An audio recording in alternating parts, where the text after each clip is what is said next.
Welcome back, WNST, Towson, Baltimore, and WNST.net. A busy week around here as the Ravens have already had, an arrest, a release, a cut, and, by the way, I saw John Harbaugh give an incredible speech with the Fellowship of Christian Athletes on Monday night. You'll be hearing that here. You'll hear it in the BuyAToyota.com Audio Vault. We've got baseball on the mind as well as March Madness, as we're going to be having some basketball. I got my UMBC lid on around here. We're supporting them for the play on Saturday against Albany. Hope to see everybody over there at the UMBC Event Center. I see this guy up in Timonium and Towson. He's been my friend for going on the better part of 3 decades.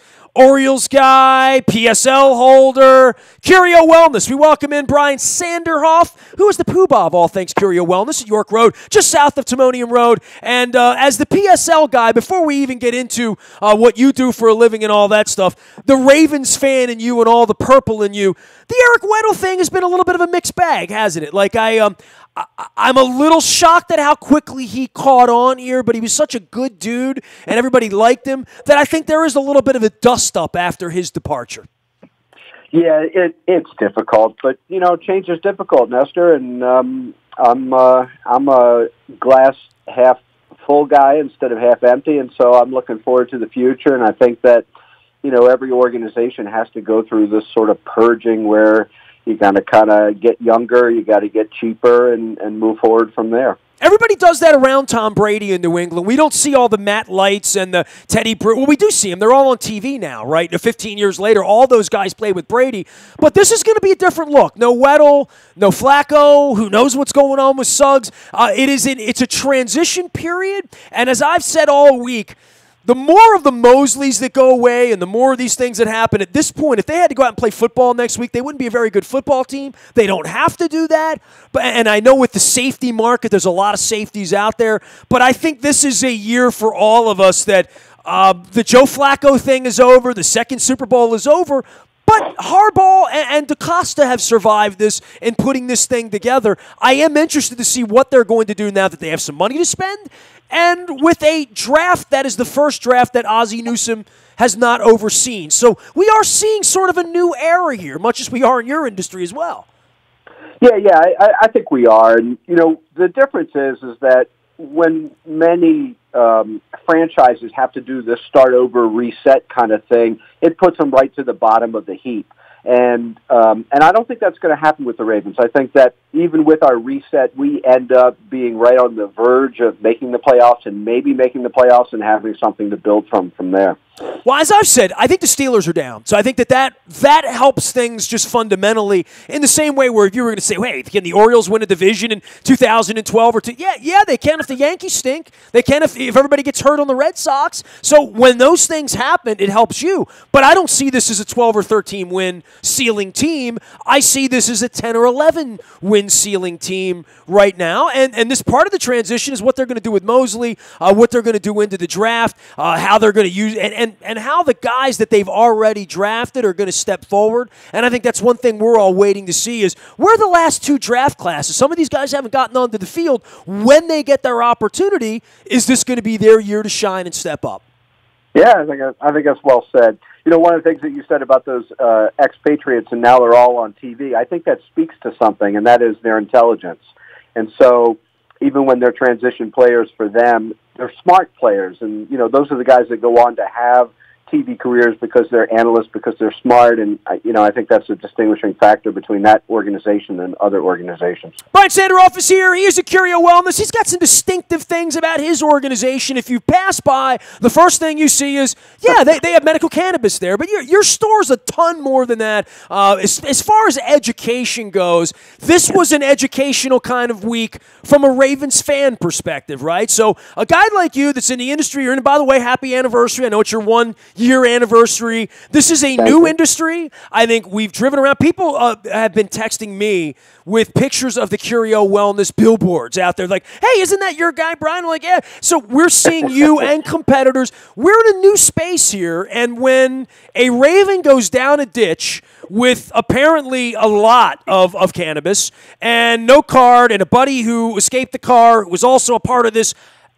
I think people stand up and start to take notice, but they also drive by your store every day. We're in a very different time in modern medicine, and I know you spend all of your life trying to educate people, and that's one of the reasons you're our partner, and I've known you for the better part of 2.5 decades now. Tell everybody what you think when you see something like that happens, knowing that the world's changing, where Joe Flacco is going to play football right now. I've joked that his kids better stay away from the gummy bears. Well, no one has ever accused the NFL as being the first in line when there's changed about, and that's the way it is with this as well. Cannabis is a tremendous medicine to use for pain, to use for neurological issues. It actually has been shown to be protective for people. That's why all the football players want to use it. Not because they just want to smoke weed, but because they're constantly banging their heads up against each other, and cannabis can offer protection from the damage down the road. And so it does become an issue when you've got an NFL team that resides in a state where medical cannabis or adult use cannabis is legal, like it is in Colorado or Washington State or California, and yet the league policy is that you can't use that medicine. And I believe that within the next 2 years, they're going to change their policy because the evidence is there, not only protection for the head stuff, but for the pain. I would much rather have one of my players using cannabis as a medicine than all of the opioids that they become addicted to. By the way, while we've blinked, right, I'm 50 years old. When I was 45, this was illegal everywhere and all of that. Now that I'm 50, so let's add this up. The Seattle Seahawks, the Oakland Raiders, we think, and even if they move to Vegas, right, they'll have the same thing there. The San Francisco 49ers, the Los Angeles Rams, the Los Angeles, whatever the hell they're called, Chargers, although they'll have to get new rules when they move to London or wherever they're going to move next. You also got the Denver Broncos, which that started it, and Massachusetts now, right, has quietly come in. So the Patriots are legitimately. Bob Kraft could have gone down the street in Massachusetts and done something that he didn't do down in Florida. We're in a different time, Brian Sanderoff. We really are. Florida, Maryland, D.C., Ohio. I mean, there's 34 or 35 states now that have some sort of legal cannabis. And so, yeah.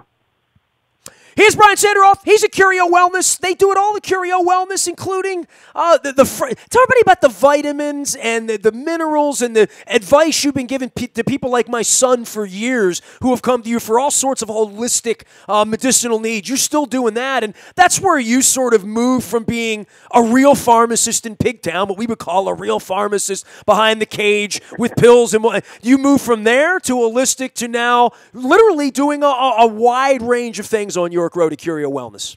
Yeah, the way I look at it, and I think about it as it's the tool chest. And so I want to have a tool chest that has as many tools as possible to help people attain wellness.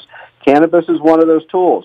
Herbs, vitamins, acupuncture, massage, yoga, all of those things are tools. Yoga, I'm guilty. I did my yoga. I'm guilty of being sore today because I worked too hard yesterday in my yoga class. So. Hey, keep in mind that yoga is not a competition sport. It's just to get you in shape, get your body limber and moving and the way it's supposed to. To me, and you understand this, Ness, the foundation of a holistic health regimen is education, is understanding what's going on in the body, how the body works, all that stuff. And so we spend an awful lot of time trying to educate people, not just about cannabis, but about the herbs and nutrients and all the different ways that we can attain wellness as opposed to what we do in medicine, which is help maintain people just above being sick. Well, I just clicked on the educational part of what you're doing, and I think if anybody goes to Curio Wellness, if you've driven past the store, stop in and see Brian. He's a friendly guy, he's a Ravens fan, all that good stuff, and learn about all of this, because there's nothing wrong with the educational part, but you have a whole calendar up here. I've been to one of your 101s. Obviously, my wife's a two-time cancer survivor as well, but you're doing cooking classes, education classes, month to month. I know you did a thing about love and closeness and affection during the Valentine's season. I had someone say to me in my yoga class that they've had a hamstring recurring issue with some pain. I said, have you considered reading up on CBD? And this was an older gentleman in my class, older than me even. And wow. I said, to consider CBD, and he's like, yeah, I'm reading up on that. This is also something that is a catchphrase, CBD. People talk about it. You're a guy who's an expert in that. You do that at a Curio Wellness. Yeah, no question about it. And people are welcome to come in. If they want to have an appointment where they want to sit down with me and kind of go over what's going on with them health-wise, I'd encourage them to call or email so that we can schedule a time to make sure I'm available for them. But I sit down with people. There's no charge. We talk about their health. We talk about what their goals are and then the best way to attain those goals and all the different tools to use to be able to do that. Brian Sanderoff from Curio Wellness. Find them at CurioWellness.com. They're a great sponsor of ours, great supporter. They're right up in Towson, Timonium area, right at York Road, just south of Timonium Road. And, hey, appreciate the visits. As all, you got Oriole fever yet, or no, not so much? You're not? Not yet. It's getting there. We'll start seeing the orange around the city a little bit more. I'm a little bit more into basketball right now. Excited to see if the Terps can kind of get over the hump. Yeah, been a rough week for them, man. I've been talking that. I'm wearing my UMBC hat. We're going to be down at UMBC on Saturday. UMBC and the Terps are all we got right now the next couple weeks, and then we got opening day around the corner. We'll see you out of Curio Wellness, man. We'll continue to stay in touch, continue to spread the word of the education, all the good stuff you guys are doing out there. Appreciate you, Bri. You too, Nestor. Thank you. Brian Sanderoff from Curio Wellness at CurioWellness.com. All of our WNST coverage can be found in the BuyAToyota.com audio vault 24 hours a day. Lots of observations on the departure of Eric Weddle, what's happening with C.J. Mosley, getting you ready for Terps action this week and the Big Ten tournament next week, as well as UMBC hosting Albany at 1 o'clock down at the UMBC Event Center. Get on down, get some Retriever Fever here this weekend.